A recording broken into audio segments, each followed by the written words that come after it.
Our next fluid dynamics principle is Bernoullis equation. B-R-N-O-U-L-L-I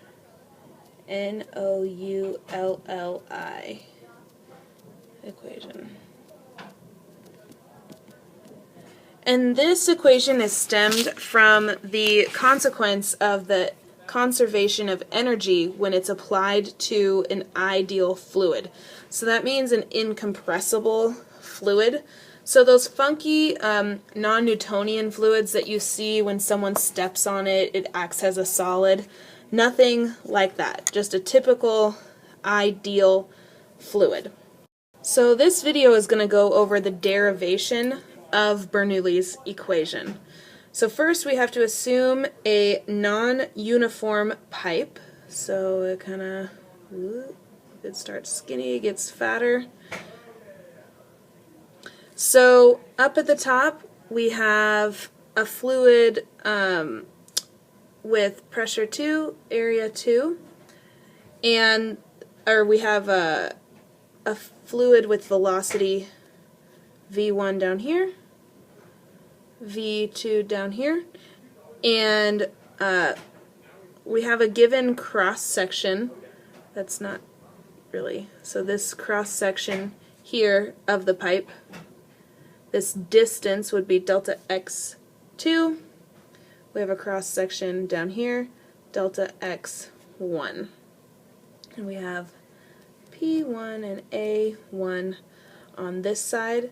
This is height y1 from a given location, and this is height y2.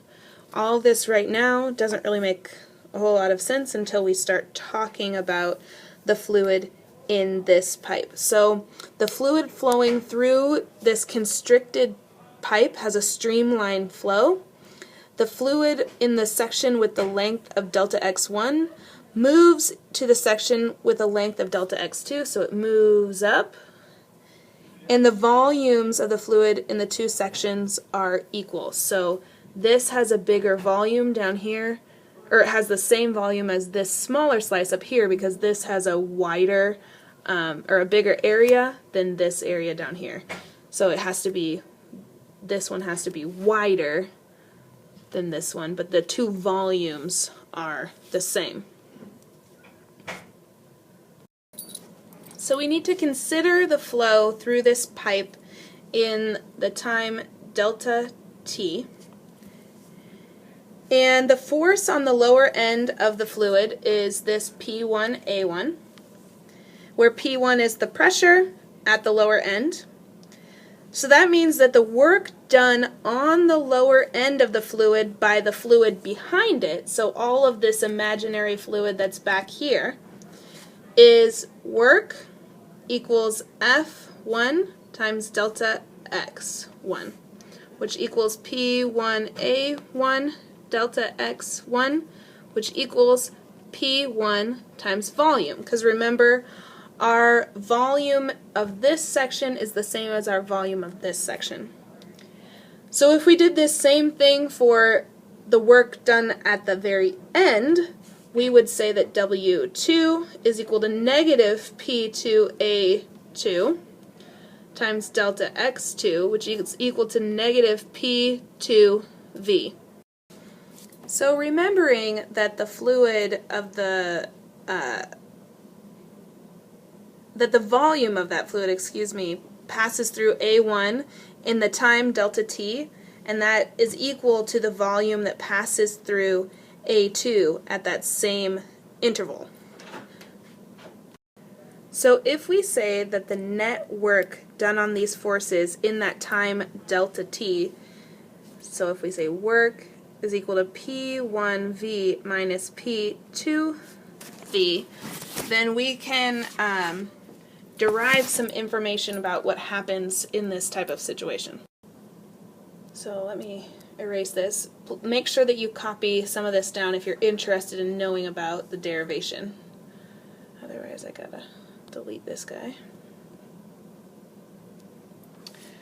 So part of the work goes into changing the fluid's kinetic energy, and part goes into changing its gravitational potential energy.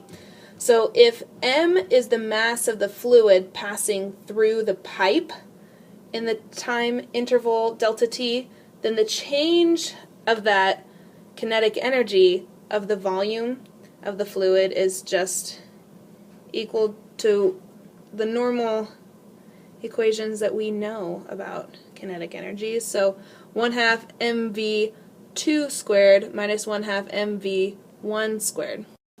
So remember that m is the mass of fluid passing through the pipe in delta t. So we can also say that the change in the potential energy is equal to mgy2 minus mgy1. So we can set our previous work equations equal to the change in kinetic and potential energy, because work is equal to the change in energy, so therefore is equal to the change in kinetic energy plus the change in potential energy. So if we did that, we would say that P1V minus P2V is equal to this 1/2 mv2 squared minus 1/2 mv1 squared plus mgy2 minus mgy1. So we have 1/2 mv2 squared, minus 1/2 mv1 squared plus mgy2 minus mgy1. So hopefully you wrote that down, because I have to erase it now.